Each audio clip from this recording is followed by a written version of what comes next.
All right. All right, we have quite a few participants this evening. Welcome to the NDSS webinar with Dr. Jonathan Santoro. We are so excited to have you here. We have quite a few participants this evening, so please bear with us as we are getting to the chat and answering questions. Tonight's webinar is called Updates on Down Syndrome Regression Disorder, What You Need to Know, and we have a lot of information to cover, so we'll jump right in. My name is Dana Shulo, and I am the Manager of Health Programs here at NDSS. I'm also sibling to my younger brother, Anthony, who has Down syndrome. A couple of quick housekeeping items to make sure everyone has an enjoyable experience. We encourage you to submit your questions using the Q&A feature located near the bottom of your screen. We'll do our best to answer as many questions as possible, but again, we do have quite a large group this evening, and we won't be able to get to every question.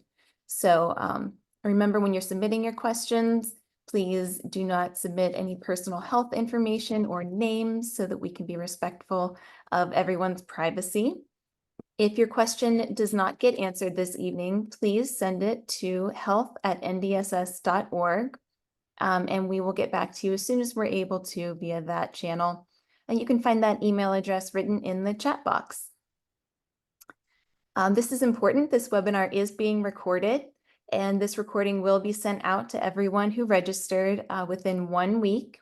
We will not be sharing slides for this webinar, but again, you will have that recording in case you missed anything or would like to take notes.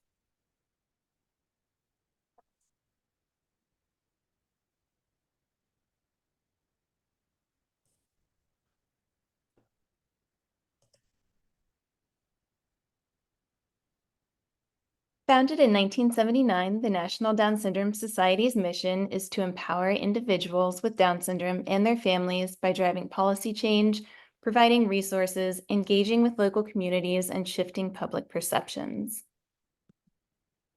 NDSS supports and advocates for the community, focusing on 3 key areas.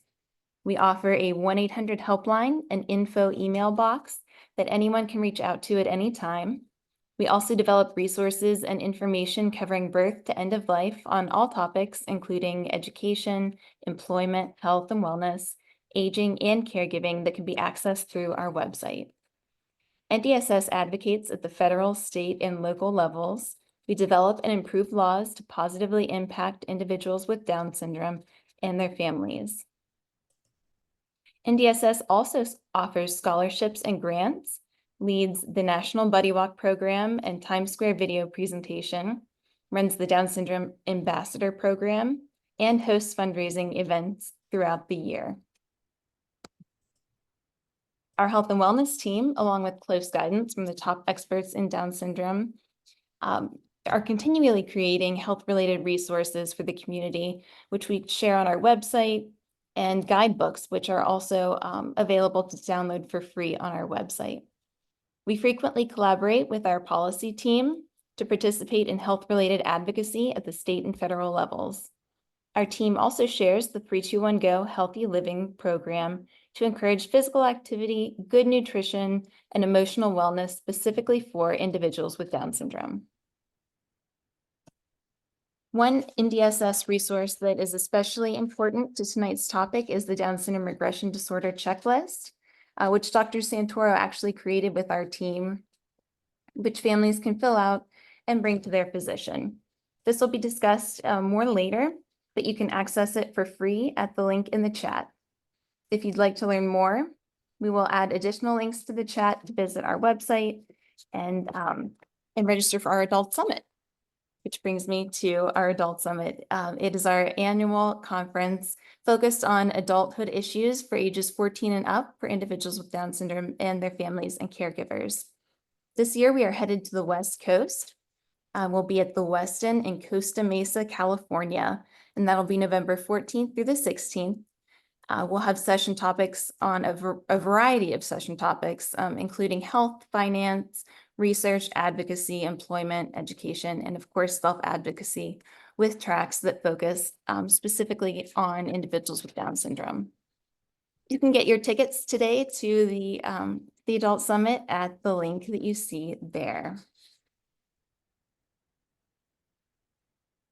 And we'll also share links in the chat box to learn more about 321 Go or to sign up for our monthly newsletter. This QR code is also usable if you'd like to take a photo to access that Adult Summit link.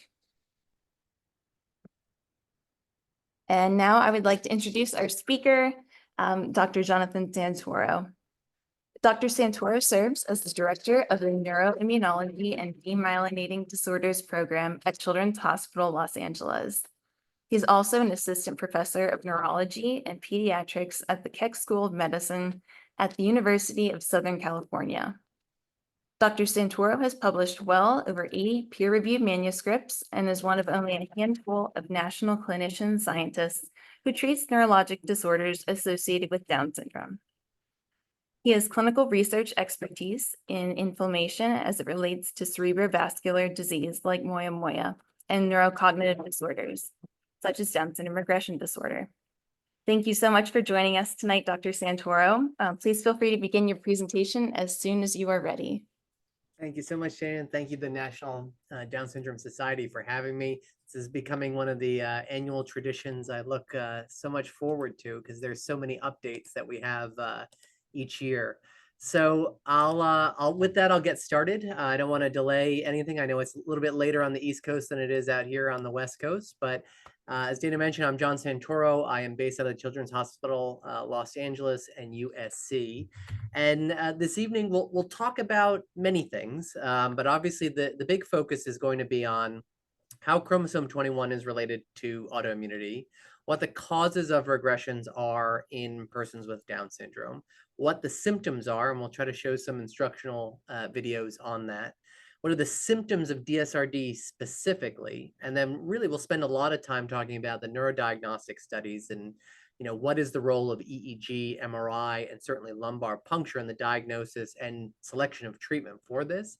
We'll give some early trial results and then talk about our next step. And with that, I do want to say that we reopened our clinical trial to our first screening patient today. So we're all in a very good mood out here on the West Coast, and we're looking forward to finishing that trial as fast as possible so we can get therapies in the hands of patients who need it.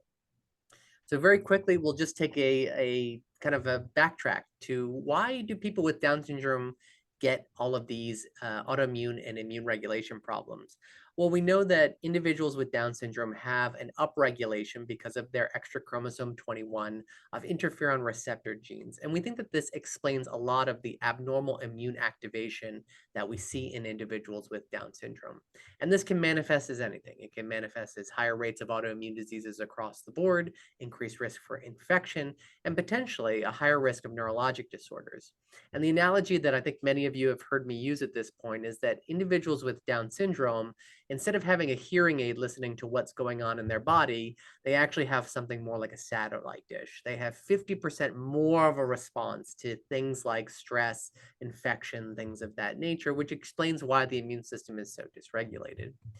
And over time, that changes. It's a very busy slide, but really the inflammatory milieu that children, young adults, and then even older individuals with Down syndrome changes over time. And I think that this is something that when we get into these gap periods, we don't understand the exact changes as well, which is why Down syndrome regression disorder was a little bit of an unknown for many years.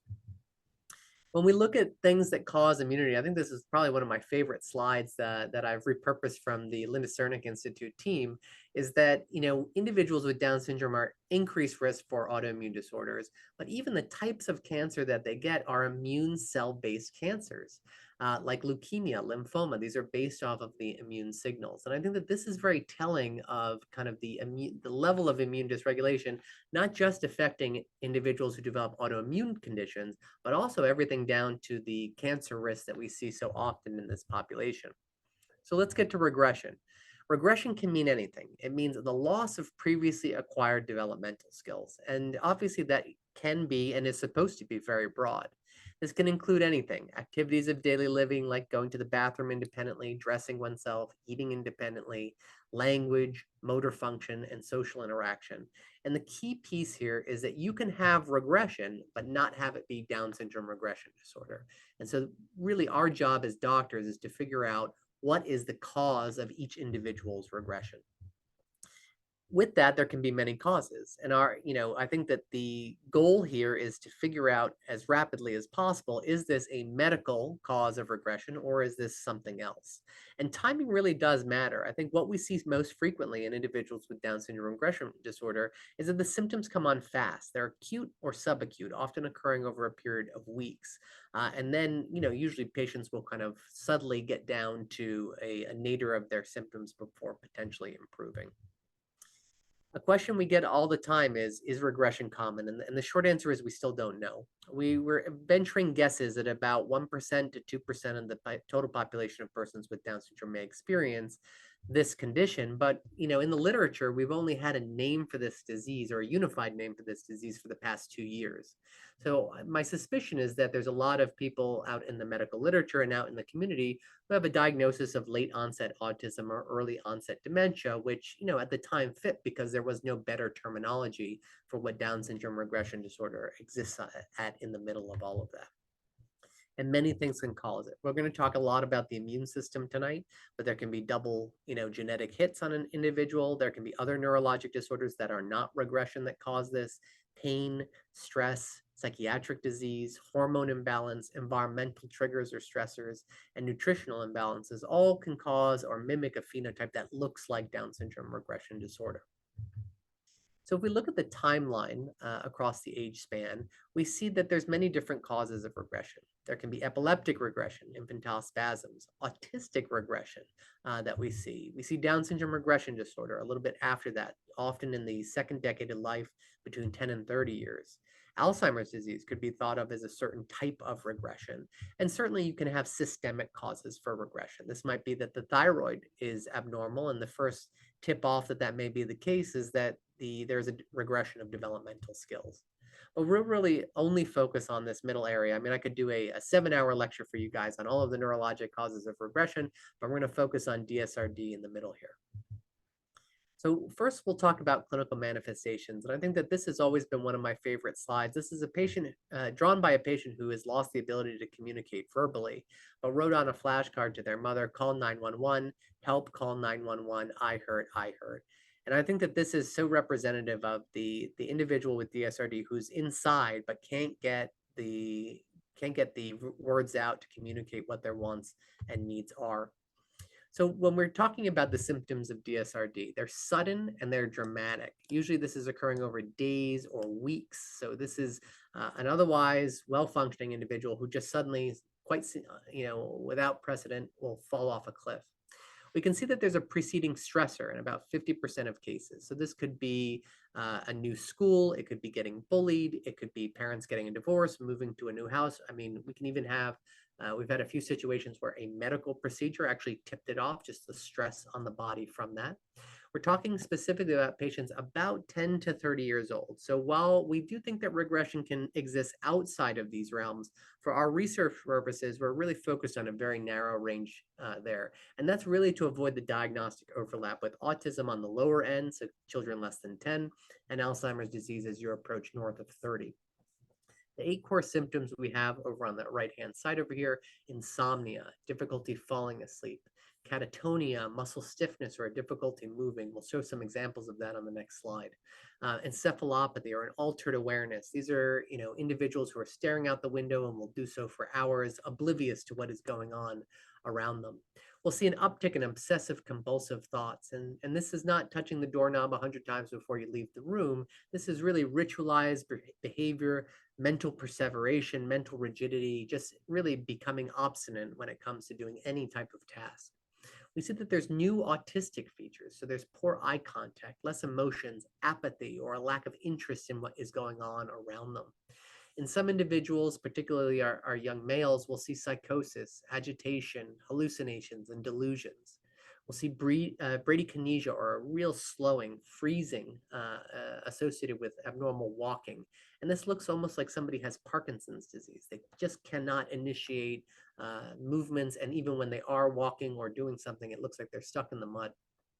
Finally, we see that language is lost. We often see that language goes First to less expressive language, then a whisper, and then many patients will become mute and be unable to communicate after that. And that is often referred to as an aphasia.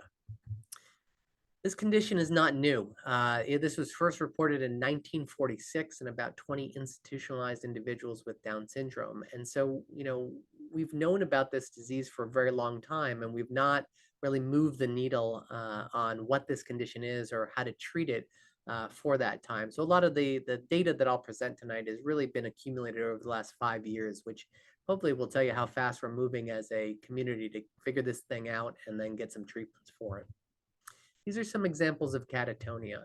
So individuals with Down syndrome regression disorder develop catatonia, and their muscles are very stiff and rigid. This young man will hold his arms up for extended periods of time unless they're physically placed down. The other individual on the right has lost so much weight, about 40 pounds, because he can't feed himself anymore. You see that his muscles have become so rigid, he basically gets stuck like a mannequin would if you reposition him to a new area. We also see that there's a variety of repetitive behaviors. Individuals can develop meaningless mannerisms, like you see here, and these often lead doctors to diagnose autism in individuals who are starting to develop these, but it's very rare to receive that diagnosis after the age of 10. We also see that individuals will develop a dissociation. So we've had several individuals who, out of the blue, will develop a hyperreligiosity. They'll lose the ability to speech or to have speech, but then they'll be writing in their journal, but perseverative on a single thought. And these are often in individuals who had no, association with church previously. We've heard, some of this feedback that I've listed on the screen here from parents. It's like somebody replaced my daughter with somebody else. She's just not the same child anymore. One father said, I have a ghost who lives in our home now, and he's just a shell of himself. It's like somebody took the happiness center out of his brain. I mean, this really just kind of goes to the core of what families and the individuals are experiencing. And when patients come back, I think this is always what really makes me happy. They'll say, we had one patient that very proudly announced it, I'm here. And then one patient told us that his computer's on again when we got him on therapy and doing well. But really that dissociation and apathy is really one of the more prominent features that brings patients in. We also see that around the same time that the symptoms develop, we often see that there's skin changes around that time. It'll often be on the dorsal aspects of the hand, as you see on the far left side of your screen, and this darkening or ichthyotic change, an extra layer of skin. It often looks like dandruff on the top of the head, and under a UV light, you'll actually see underneath the hairline where all of those ichthyotic plaques are forming. You'll see on the far right, you can also develop it along the neck, the lower back. The ichthyosis can also look like very dry skin. And without the UV light, what it often looks like is dandruff. And so many patients, and I wish I could tell you I knew what we were observing when we first saw a few patients, our initial patients with DSRD, but we just noticed that there was dandruff on anyone. And then when we actually went looking for it, we found that there was an extra layering of skin and ichthyotic plaques there. This is a good example of some of the irritation that can come along with this. So it's often at the hairline. And when we look at it under UV light, it fluoresces. So we know that there's inflammatory changes that are in the skin, which are turning over the cells there. We also see it along the jawline and around the mouth as well. Often it looks like an irritated, cracked lip. And this is one of our other individuals who had a very severe worsening in dryness associated with this as well. We also observe that there's some gender and age differences in this group. As often as we kind of don't discuss those, these do seem to be important differences in this population. Our female patients tend to get the disease earlier. They tend to get it around the time of puberty, 12 to 15, whereas our male patients, it tends to be around the time of graduation from high school, 17 to 20 years. Our younger patients tend to have more of a non-catatonic phenotype. So they're more agitated, psychotic, delusional, and having hallucinations, whereas our older patients tend to have a more predominant catatonia phenotype. They're stiff, they're bradykinetic, they're not moving around as well. Interestingly, though, even though there are these observed differences, age doesn't seem to be a factor when it comes to will you respond to therapy or not. What we do see, though, is that around 2.5 years after the symptom onset, the rate of improvement, specifically with immunotherapy, starts to go down. So there is a temporal association with response and likelihood of response to treatments early versus late in the disease course. Obviously, we've treated exceptions to the rule and we've seen exceptions to the rule over the last few years, but this tends to be our rule of thumb when we are counseling families about the likelihood of response to treatments. I think that it's always important to consider all of the alternatives for Down syndrome regression disorder because at the end of the day, this is a diagnosis of exclusion. So late onset autism is a possibility. Autism is very highly prevalent in individuals with Down syndrome, up to 30% on some of these studies, but there's no singular test for autism. And I think that the other feature that kind of moves us away from it beyond the age is that often the symptoms in Down syndrome regression disorder are occurring quickly. So they're happening over days to weeks, whereas autism should be a more chronic and slow-going process. Alzheimer's is also a consideration, but really the development of clinical Alzheimer's disease, even in patients with Down syndrome or individuals with Down syndrome under 40 is very, very rare. So we also have to be mindful that, while you can potentially have Alzheimer's disease at age 30, developing it at age 18 is very unlikely. And again, here we're seeing that the onset of the symptoms would be a lot slower than what we observe in Down syndrome regression disorder, and it doesn't have the same phenotype. So catatonia, OCD, stereotypies would be unexpected in individuals who have Alzheimer's disease, especially early on. So our differentiating factors: age. 10 to 30 years old is the prime age for Down syndrome regression disorder. It can exist outside of that range, but the probability of that being the case goes down over time. Precipitation, there can be a stress or infectious precedent that starts before the actual onset of the regression, about 50% of individuals. Often that leads us down the more stress psychological realm, but that doesn't differentiate it in terms of risk for DSRD. The speed of the onset is very, very important. We're talking about days to weeks, not months to years. And then the symptoms, it's a combination of mutism, bradykinesia, catatonia, and these new autistic features. So they're very differentiated from many of the mimic diseases that we see. So having one or two of the symptoms may not be enough to actually meet the criteria for Down syndrome regression disorder.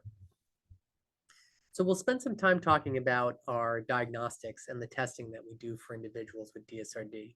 And a lot of the testing that we do, it seems like a lot, I won't lie.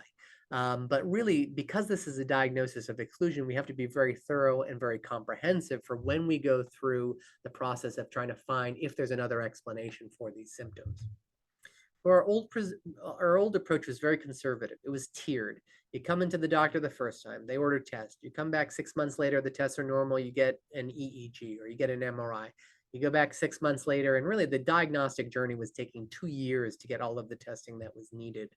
Really, we've kind of switched, and especially now that we've found that there really seems to be this 2.5-year window before the rate of response to therapy starts to go down, our approach is very rapid sequence. We want to get all of the testing done as fast as possible because what we know is the earlier we can reliably diagnose somebody with Down syndrome regression disorder, the faster we can get them started on treatment, and time does seem to be an important factor in terms of treatment response.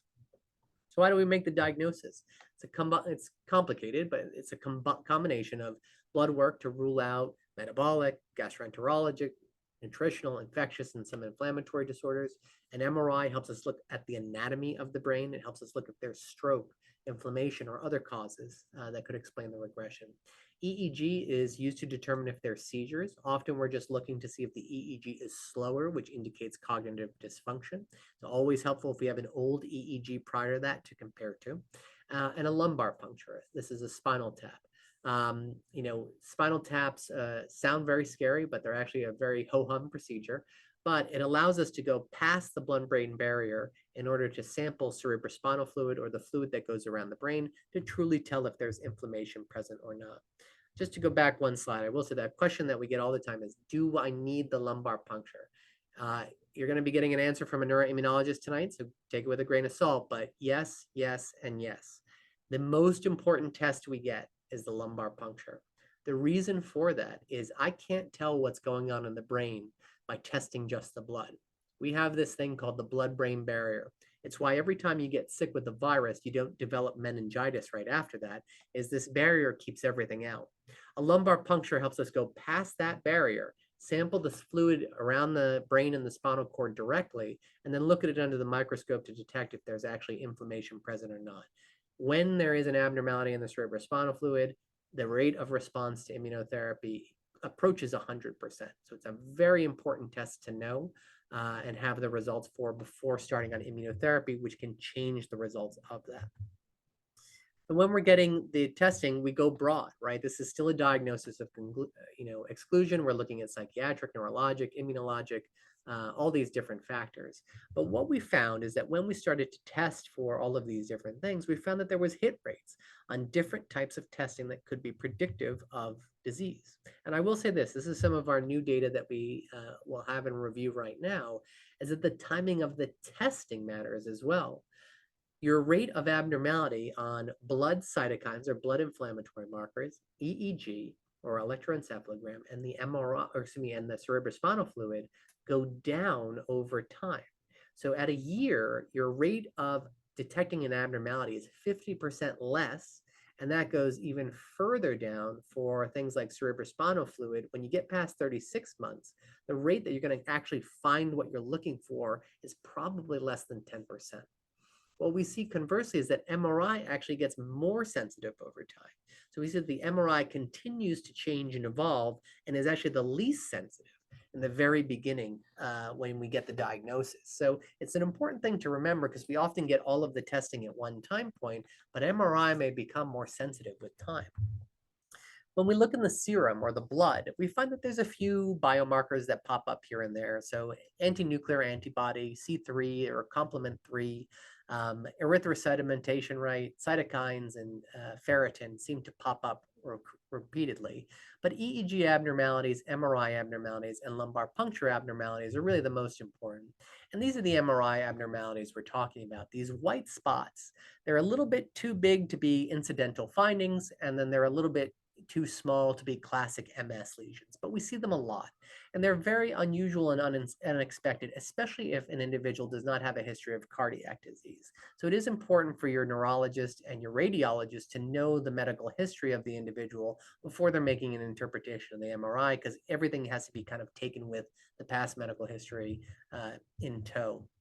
We also see that there are these dark spots in the middle of the brain, and this is a sequence called a GRE scan that looks at a part of the brain called the basal ganglia. The basal ganglia is the part of your brain that causes movement or initiates movement. And as you saw from some of those earlier videos in our discussion, that is a major problem in Down syndrome regression disorder. So having an MRI feature that matches the clinical presentation is a really important key here because it tells us what we're seeing on the MRI may be causing the symptoms of the disease. In a larger study that we ran, we found that the rate of abnormalities on this SWI sequence in the basal ganglia, the part of the brain that initiates movement, was close to 30% in individuals with Down syndrome regression disorder. And very interestingly, if you had this finding, you were 8 times more likely to respond to immunotherapy, which is really, really important to know. Now, the MRI is used to rule out other condition, but for the first time in this study, we found that actually knowing what the MRI had on it allowed us to then select a better therapy for the treatment of DSRD.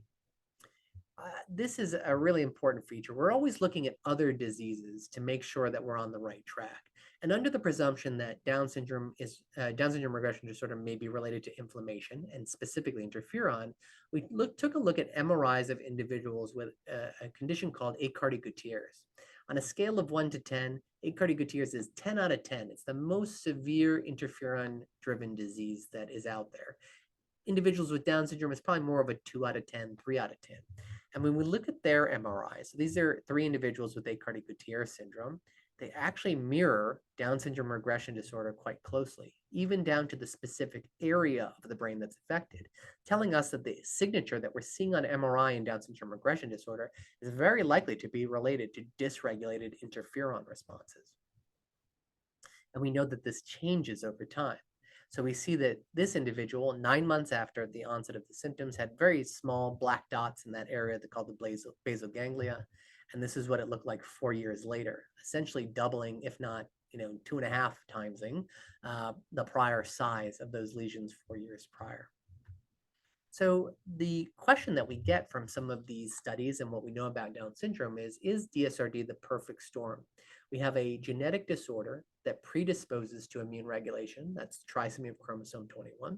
We have some type of trigger, an environmental trigger, a psychological trigger, an infection, something that tips off the immune system. When we get to that green box down there, you develop neuropsychiatric disease. And obviously, with that yellow box, then we start to see dermatologic manifestations and other systems starting to get affected.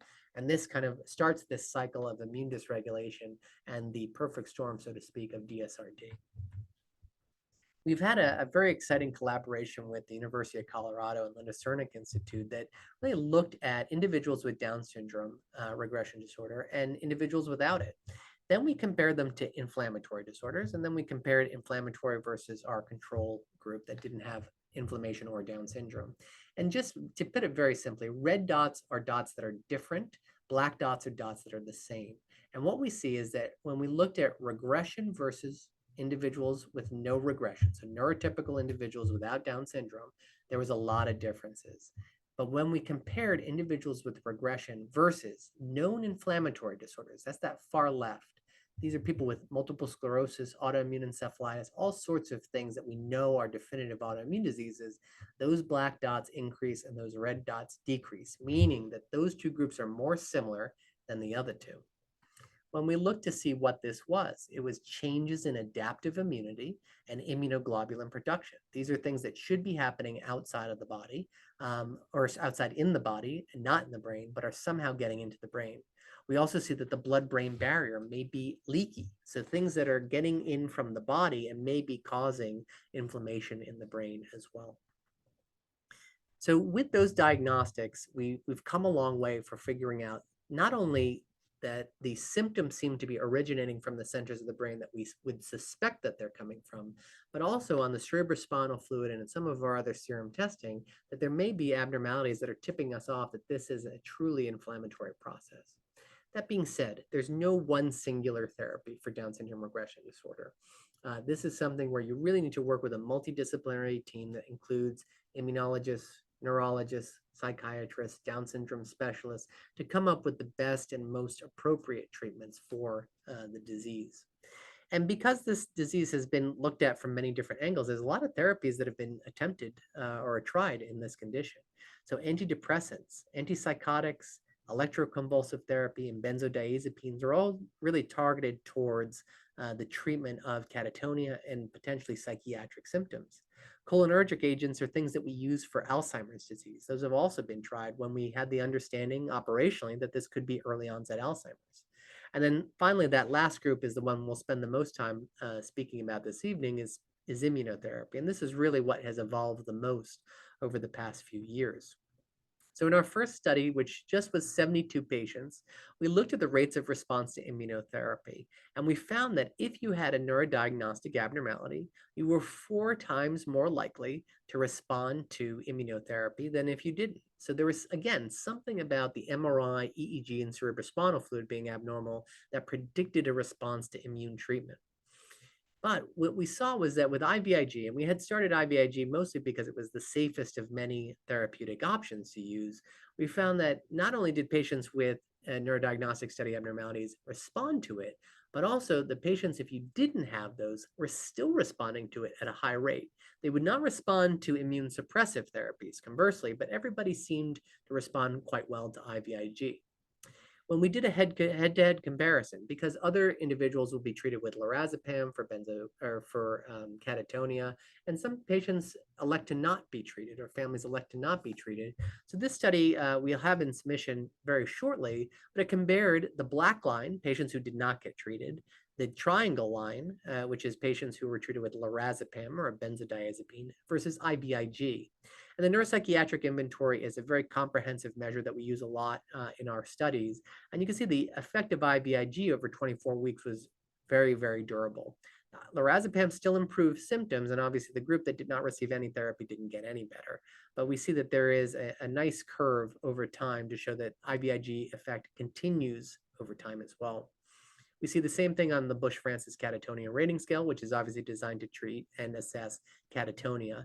Lorazepam drops that number down quite a bit off the bat, and then there's slight improvements, but it doesn't seem to be as sustained an improvement over time, whereas again, IVIG seems to continually benefit.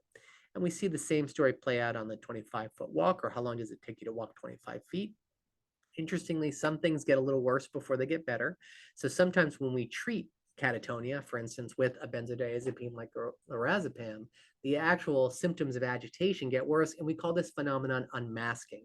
When you treat the catatonia, so you get out of the stiff, very slow phase of the disease, often you're left with just the neuropsychiatric symptoms. So often agitation, irritability, and nighttime insomnia can actually worsen before they get better. And this is a common phenomenon that we often observe at around 2 to 3 months on those treatments. We also see this is from another study related to the use of tofacitinib, one of the immunotherapies we're studying in our clinical trial, but even the performance at baseline versus week 16 on drug versus week 40 off drug. This is just a task where you're trying to draw from the start to the finish, and you can see the differences in performance on immunotherapy versus not. Very dramatic. When we tried to look at phenotypes, can a doctor walk in the room and say, this is a patient who responds to therapy? The answer was really no. So what we found surprising was the only part that we could find that would predict a response to therapy and predict your likelihood of having an abnormality on MRI was the presence of catatonia. But that was so highly prevalent in up to 75% of individuals that it really made interpretation very difficult.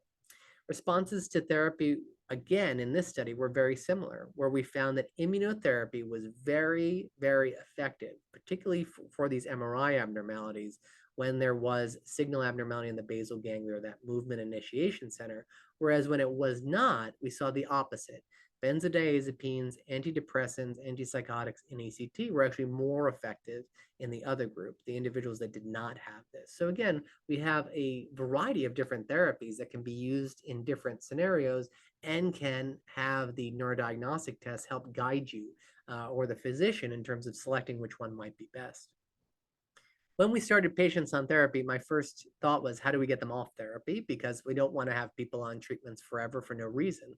So what we did is we weaned our first 82 patients that we had treated with IVIG off at around 9 to 12 months. And the titration schedule was slow. We went off at 4 weeks to 5 weeks to 6 weeks and then 7 weeks. So it wasn't a cold turkey stop. And we found that it was basically 50-50. 50% of patients would actually be able to come off of IVIG and not have their symptoms come back. And 50% would have their symptoms come back. We'd restart them on IVIG and they would kind of gain their improvements again.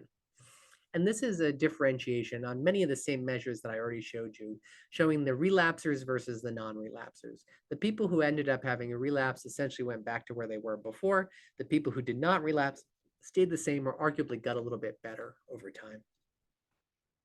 When we looked to see who was relapsing and who wasn't, it was the same story. If you had the neurodiagnostic abnormalities, you were more likely to have a relapse, whereas if you didn't, you could come off therapy very easily. And I think this is important because it tells us two things. If you have a neurodiagnostic abnormality, you're more likely to respond to immunotherapy, but you're also more likely to relapse if you take it off. This, for some of you, is probably a no-brainer. If you have a loved one with lupus, multiple sclerosis, or another autoimmune disease, if they told you they were coming off their treatment and then phoned you 3 months later and said, oh, I'm having a relapse, you'd say, of course you're having a relapse. You have a chronic autoimmune condition.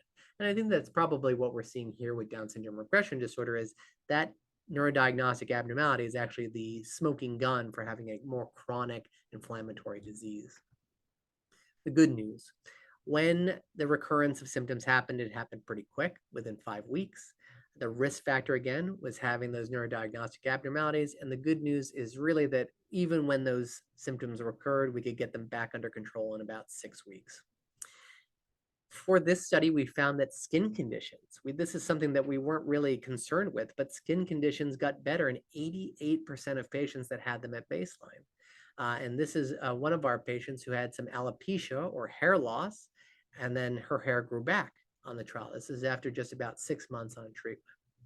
We've also seen alopecia get better in other patients. So you can see a circular alopecia spot that's slowly getting better and filling in over time.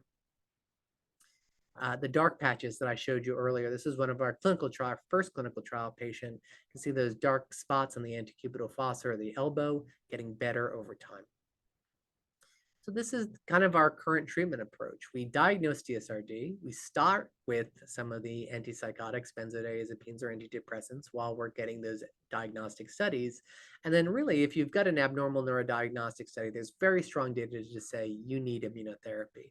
We often start with IVIG, and there are other escalation arms at this point. If you have normal neurodiagnostics, where we've been sending people is down the psychotropic or ECT route. There's some evidence that is a little bit weak right now for transcranial magnetic stimulation, but I don't think we have anything quite yet to recommend it. But I think that some of our data actually points that maybe we should just be doing immunotherapy in all patients at this point, but we don't have a standardized protocol at this time. So with that, our first clinical trial is running and operational. It's a randomized, non-blinded phase 2b study that is assessing the safety, firstly, and then efficacy of lorazepam, the benzodiazepine that is used to treat catatonia, IVIG, and tofacitinib, which is a Janus kinase or a JAK inhibitor. The study is for individuals with DSRD who are aged 8 to 30 years. And there is no placebo group, but about a third of our patients who are treatment naive can have a run-in period where they don't receive any treatment for 12 weeks, but then randomize into one of the 3 treatments after that. So you get basically a double study period. The study is 12 weeks. You have to be off therapy 4 weeks prior to enrollment at minimum, and there's a few exclusion criteria as well. Just to note, our first patient enrolled over a year ago. We paused for an FDA and NIH review, and we actually restarted our enrollment today. Our first patient completed her screening this morning, so we're all very, very happy over at Children's Hospital Los Angeles and in LA, and we're hoping to wrap up this study as fast as we can because we've got a lot of people who need treatment right now. It's a collaboration that we have with the Linda Cernick Institute and the Children's Hospital of Colorado. Dr. Espinoza and Dr. Sanar are the other principal investigators over at the University of Colorado site. And again, this is a phase 2 study. So phase 2 is really designed to look at the safety of drugs in the population that we're looking at it in, and then efficacy becomes the secondary endpoint. And all 3 medications that we're using are already approved for other diseases. So really what we wanted to do was fast track the ability to get therapies in the hands of patients. And so instead of waiting the 10-year period to develop a totally new therapy, we wanted to repurpose what we already knew was working. These are the 3 therapies or the 3 arms of the study. An open label just means that you know what you're getting in this clinical trial. And again, we talked about the fact that there's no placebo in this group. Some of the interim results are that the primary endpoint of safety was met. So all 3 drugs were safe, and the majority of adverse were just mild events in nature. We found that the one serious adverse event was basically an ER visit, and that actually happened before any of the therapies were administered. So we can't really chalk that up to the treatments themselves. And only 17 of the adverse events that occurred were definitely or possibly related to the therapies, and that affected only 8 individuals. When we look at some of our secondary endpoints, all therapies were effective, which is exactly what we were excited to see. So the Bush-Francis Catatonia Rating Scale, again, a catatonia measure, improved in 14 out of 16 individuals in our first half of the trial, our first subset of the trial. The time 25-foot walk, or the amount of time it takes you to walk 25 feet, improved in the IVIG and tofacitinib groups. And the NEPSI, or the neuropsychological assessment, improved in all 3 groups and had a 65.6% completion rate at the end of the study. So more patients were able to complete it at the end than in the beginning. For some of our other measures, we saw the exact same thing. So you can see on the DBC2, SRS2, Down syndrome mental status exam, and the neuropsychiatric inventory, which I've presented a few slides on earlier, all groups were getting better, which is exactly what we want to see. But we've got more room to go. So we've completed our initial 16 patients, but our goal is to enroll a total of 60 over the next 3 years. And so both Colorado and ourselves over at Children's Hospital Los Angeles are open for enrollment right now, and I'll include our emails at the end of the presentation. But really, we're doing this trial because we want to see who benefits the most from each medicine. What are the diagnostics that can actually predict the response over time? Are there biomarkers in the blood or the cerebrospinal fluid that can help predict who gets therapy even better than what we have now?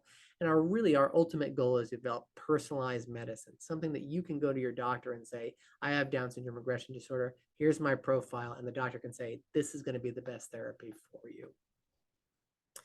Here's a summary of our study design. I've included both sites' emails over there. So Children's Hospital Los Angeles is our DS research at chla.usc.edu, and the Anschutz Medical Campus or the University of Colorado is DS research at cuanschutz.edu as well. Again, we're looking for a total of 60 participants, and hopefully the sooner that we can complete this trial, the faster we can get the approvals to get these drugs available for individuals who are suffering from DSRD. Patients are getting better. And at the end of the day, we work really hard at CHLA and at the Linda Cernick Institute, but seeing patients get better is what we are really in it for. And these are the moments, these are the pictures that really keep us motivated to keep on working. So the next steps, we're trying to figure out what the underlying causes of regression are.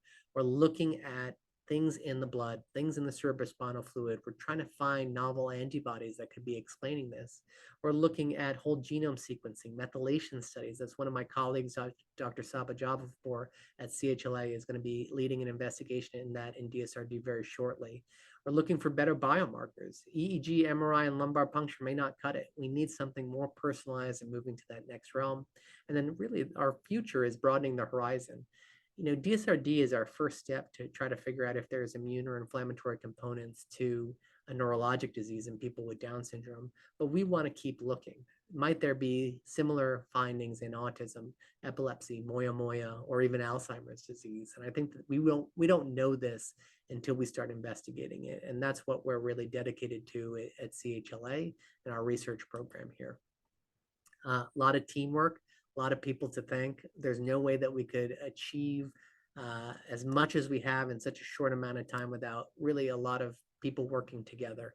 And I think that this is one of the greatest things about the Down syndrome community, whether it's on the physician side, whether it's on the research side, whether it's on the patient side, parent side, caregiver side, or advocacy side, is that they are making things move and making things happen. And I think that that's what is so great to see, is that it's very rare to take a newly discovered disease and turn it around and put it into a clinical trial in just 2 years. And I think that what we've been able to do is reward, the NIH and the people who are funding us to say, not only are we completing this clinical trial ahead of schedule, but we're really getting great results as well. Some resources for everybody. There's a very well-known Facebook group that was featured in the Washington Post a little earlier this year on Mother's Day. It's called Regression in Down Syndrome. I would recommend checking it out. National Down Syndrome Study has a host of resources that Dana showed you about earlier, including our DSRD checklist. DSMIG USA also has a quick facts document that's adapted from some of our CHLA documents. And then certainly I've showed you this email probably 4 times at this point, but that's our research email at CHLA. And we're always happy to hear from families and help triage any situation that we can. So with that, I'm happy to take some questions, try to field them as best I can, but I appreciate, you joining me on your, early evening or late afternoon, depending on where you are. And I'm hopeful that next year's presentation in September 2025, we have even more encouraging results to share with you all. Thank you. Thank you so much, Dr. Santoro. I know we've gotten so many messages coming through just thanking you for your work. So this is incredibly valuable information. We do have time for a few questions. So I've been making notes of questions that are coming through. Is there hope for individuals who have had regression for years? It's a great question. So every patient, every individual is unique. And I'd say it's worth it to get the diagnostics worked up because it may show that the MRI actually has the classic signature that may indicate that you might be more or less immune responsive. Some of the patients that I said, there's no way this lumbar puncture is going to be abnormal. It came back very abnormal and they're responding beautifully to therapy. I'm not a gambler.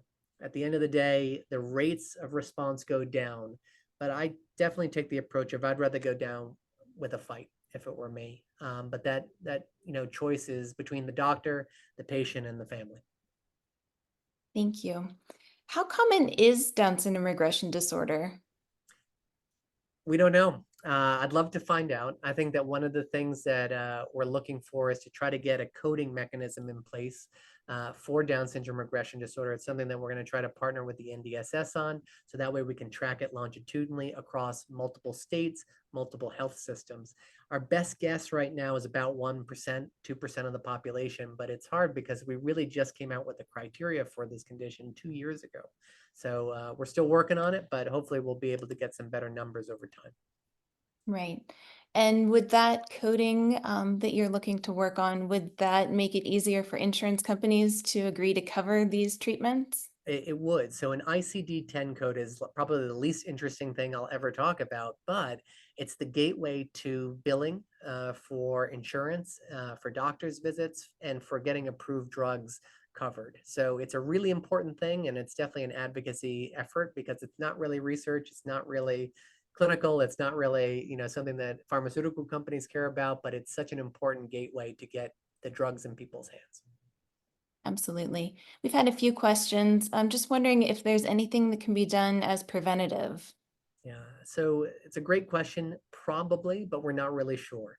And I think that this is something where we're not sure of augmenting the immune system early, like before the symptoms of regression actually come up, if that would change things. I think it's a very risky study to run right now. We don't really have the data for it, but eventually we're going to move down that direction to try to see if we can, find ways to prevent. Diet, unfortunately, doesn't seem to be one of those things. Activity doesn't seem to be one of those things. And I don't want people to think that we have to keep people in a bubble to avoid any stressful exposures or things like that, because there are many individuals with Down syndrome who experience stress all the time and do not develop regression. Have you ever seen DSRD present with kind of episodic, this individual seeing symptoms and then remission and then symptoms again? Yeah, so there's a small minority of patients, probably about 5 to 6%, where they don't, have a single drop. They actually have fluctuations where they may kind of come out for a little bit and then they have another one. Often we'll see one or two of those and then a big regression. So we'll call it little, and then a big one. We have had one patient though where the symptoms come and go, and is it really DSRD? Is it something else? It's really hard to know in that individual. Have you ever seen patients who have a negative lumbar puncture but are still given the Down syndrome regression disorder diagnosis? Yes. So lumbar puncture, MRI, and EEG are not required for the diagnosis of DSRD. So it's a clinical diagnosis. And that's, if you go through the form that's on the NDSS website, it goes through all the clinical features that are used to diagnose the condition. So no diagnostics will rule out DSRD. Thank you. Are there varying degrees of severity? I know you gave some examples of some pretty severe cases, but do all cases look like that? No. So they're just like with any disease. There's more mild patients. There's moderate. Most patients are fitting into that group. And then, at a place like CHLA, where we see the worst of the worst, we have patients that have really severe disease, and it's harder to treat. We've had to think outside the box with some of the therapies that we offer. So I can't really break it down. It's probably a third, like with everything in life. But certainly there's a big spectrum of disease activity. I know you mentioned that there were differences in average age of onset between males and females. Do you notice a different prevalence rate between males and females? No, it seems to be 50-50. And so with autoimmune diseases like multiple sclerosis or lupus, it's almost a 3-to-1 ratio for females to males. And that tells me that this is really more related to the genetics of Down syndrome as opposed to something hormonal or intrinsically autoimmune. And we have many questions asking what you can do for individuals who are not currently one of your patients, if there's anything. Yeah, so we get queries from all over the country, all over the world. We try our best to help communicate with local doctors. I mean, my joke to my team over here is I'll talk to an upturned broom if it's looking at me for long enough. So, we want to help in any way. We can help send resources with documents, get on the horn and talk to doctors, talk to medical teams, but we'll do our best. But I know it's hard sometimes with the distance and different health systems. Have you seen the DSRD is more common in individuals who already have autoimmune diseases or autoimmune diseases run in the family? Not necessarily in the family, but certainly individuals who have autoimmune disease themselves seem to be more likely. The odds ratio or the relative risk is probably 1.25, so a 25% adjusted increased risk. But really, we need more patients because I think that some of that is selection bias for who is coming to see us. So in the community, I don't know if that same number would pan out. Mhm. Is there any evidence that Down syndrome regression disorder could be related to COVID or any kinds of vaccinations? Yeah, so we haven't seen anything associated with vaccination for sure. But with COVID, we weren't certain at first because we were coming out with the criteria kind of at the tail end of the peak of COVID. When we've gone back, many of our patients were actually having regression before it, and COVID didn't really seem to augment the process at all. So I think we only have probably 2 or 3 patients where COVID really was the specific trigger for the onset of the condition. But outside of that, many of our patients have experienced COVID, whether they've been untreated or on treatment, and there hasn't really been any change in symptoms. Would elevated labs such as high ferritin be a red flag if they don't have any other apparent reason?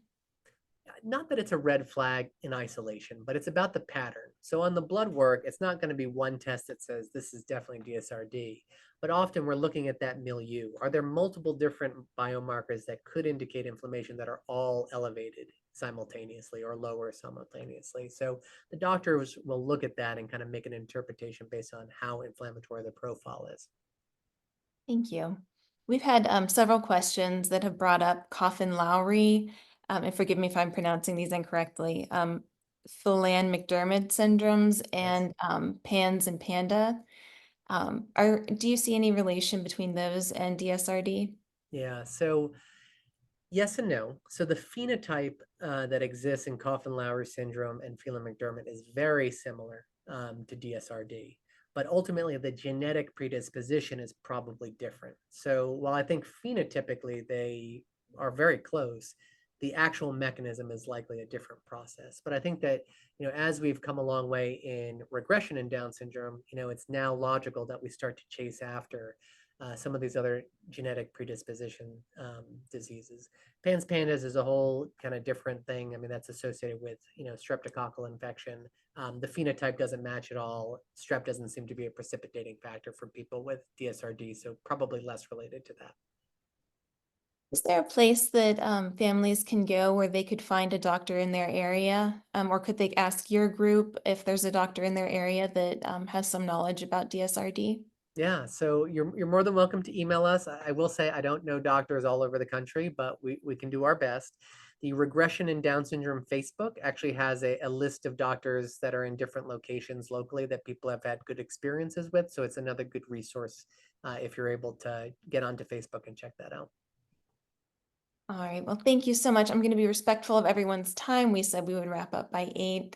I do just again want to thank you, Dr. Santoro. I know that this information is going to be invaluable to so many families. Um, I do want to remind everyone there will be a survey when you close out of this webinar. We would love to get your feedback and your thoughts on ideas for new webinars for the future and how you thought tonight's webinar went. We really value that feedback. Um, if you're interested in attending more webinars, we actually do have another webinar next month. That one will be on October 8th at 2 p.m. Eastern Time about women's health. And I'll have my colleague add the link to register for that webinar to the chat now. Again, that one will be on October 8th at 2 p.m. about women's health. So thank you all so much for coming tonight. And the National Down Syndrome Society thanks you for attending, and thanks to you, Dr. Santoro, again for being here.